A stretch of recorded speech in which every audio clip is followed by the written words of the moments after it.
another bathroom series. Okay, so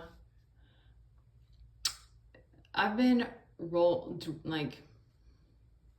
don't want to say ruminating, but I have been contemplating like letting it kind of stay in my mind and just holding on to this concept of not just this concept, but this, for me, it's a knowing that like, yes, there are these different spirits and like the Jezebel spirit. And what I've seen in my own life is that as hard as it is to come to this place of understanding and acceptance of it, it's like whatever we attract, if we are attracting toxic relationships, narcissism, Jezebel spirits, there's a part of us that's mirroring that.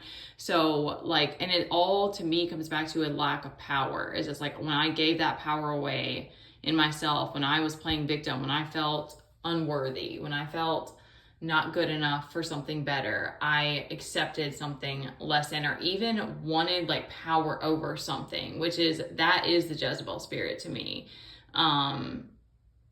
Like seeing someone and being like that God complex of like kind of like wanting like it's weird because it's like, it's not like I'm just thinking, I'm trying to think of it in relation to like a situation I was in, because I remember dating guys that I had to like convince myself that I was attracted to them. And not every person I dated, but like that alone is like a huge red flag. Like that's very strange. Like, you know, and a lot of us if you grew up with like unhealthy relationship dynamics, then it's like you're observing maybe people around you, and hopefully you do encounter people who have, you know, a healthy relationship, and they can guide you and show you and whatever. But like there's so much observation that we just are, that's how we are. Like so much of what we learn is from observing and learning through our own experience. And so it's such a crazy culture and climate to be going through all of this because of social media. And I've gone back and forth and grappled with it with myself, because I do think that I've had daddy issues and like these that I've been healing. But there were so many times that I posted something of myself, even being a nude, and being empowered, and then having like a reaction from it of like all this attention, or even like this sexualization of it, this eroticism of it. And it's like you can't separate the lust, but it made me have to step back, and like I've just been sitting with it for a long time and trying to figure out like what it means for me, because I didn't jump into like the hookup culture. I did do a little bit of that in college, but like I didn't do any of that in high school. And I wasn't posting pictures of myself or sending pictures to guys I dated. I didn't do anything like that until like my 30s.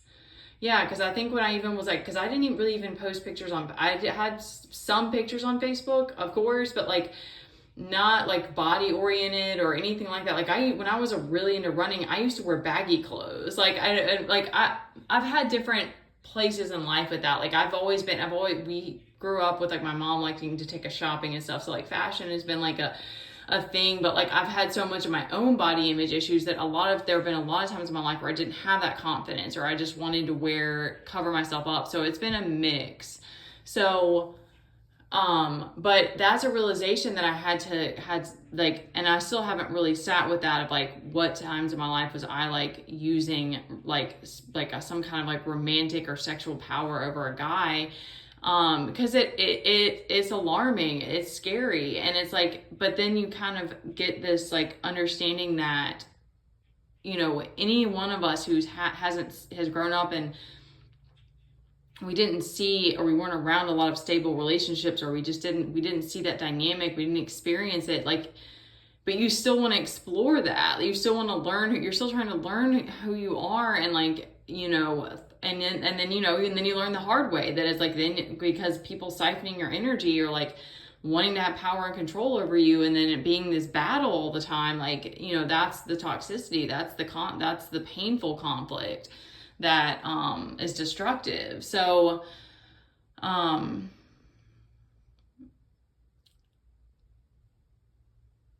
that's why being on your own and doing so much of this inner work is so powerful in so many ways, because I don't think that we're meant to be isolated all the time. We're meant to be islands, but I think there's so much of this that we're still figuring out and that we don't really know.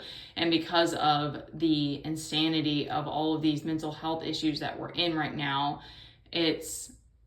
we're kind of learning, we're kind of figuring it out as we go. And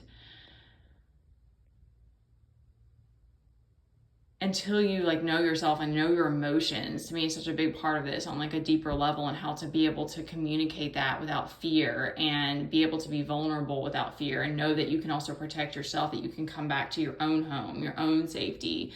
Then it's like doing your shadow work and doing this work on yourself will help you to just continue to like see the world differently and people differently. And forgiveness for me, I mean, that's been one that I didn't know was hard, but it's like learning how to forgive, because some of these things that you know, some of these identity things or coping mechanisms you've had since you were a kid, because it's like you were surviving at that point. Like you had to cope, you have to figure something out.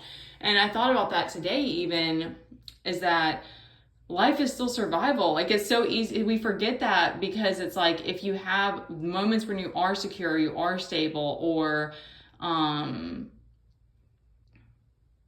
you know, things are good, it's like you don't really question it. But then it's like as soon as everything starts to fall apart, or as soon as it's like you don't have the power and control that you had before, or you know, you're lacking, you're in lack, if you don't have all this money, you don't have the security anymore, it's like then you're like right back to that survival state. And then you remember like, oh shit, like it's really life and death every day out here. So working on yourself and building that relationship with yourself, and being able to just like forgive and let so much of this go, because it's like, it is what it is. Like, you know, realizing certain things about the relationship with my ex and, you know, my baby dad, and like how hard it is to still face the fact that my kid doesn't have a dad in his life, and there's things that have developed over time that he's lacking now, that it's like there's just so much that we can't force. But then the more that you love yourself, the more that you can pour out to others, and you just naturally find like how much you can tolerate, and how to find that balance, and how to not feel bad for advocating for yourself and speaking up for yourself and being like, okay, I can't handle this, or this is too much, or and then it's like,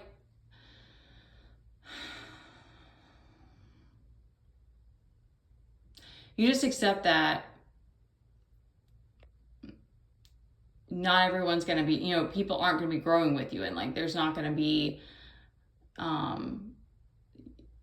I guess it's just a natural shift, because it's like you're being there more for yourself, and you're demanding like a certain amount. You know, you can only give so much energy to things, and it's like it was just so different to me before, you know, when you can't see it, and there's a lot, you know, I need to stop rambling. There's a point of like you just don't know the way that things work, but like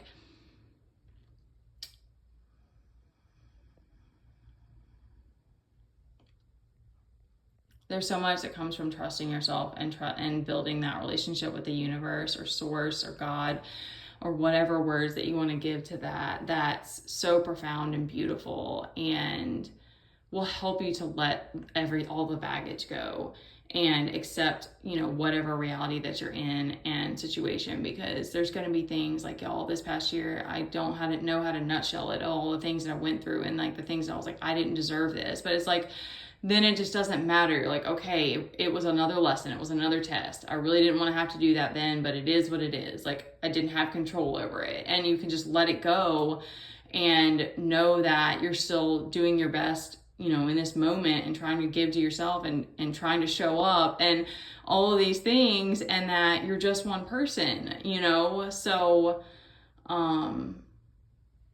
there's a faith in the process that comes with that. And I'm going to leave it here, because that's all I've got right now. But building that relationship with yourself will help you let everything go, because it's like, okay, you know, why did I have to go experience all this craziness, or why did I have to be someone who had all these toxic relationships or whatever? Like there's those things where it's like you don't have those answers, but then you're like, okay, it's okay though.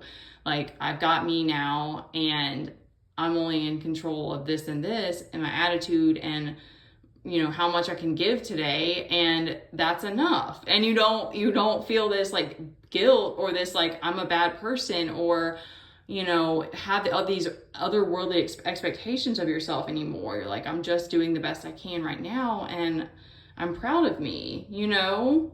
All right, I love you guys. That's what's coming to me.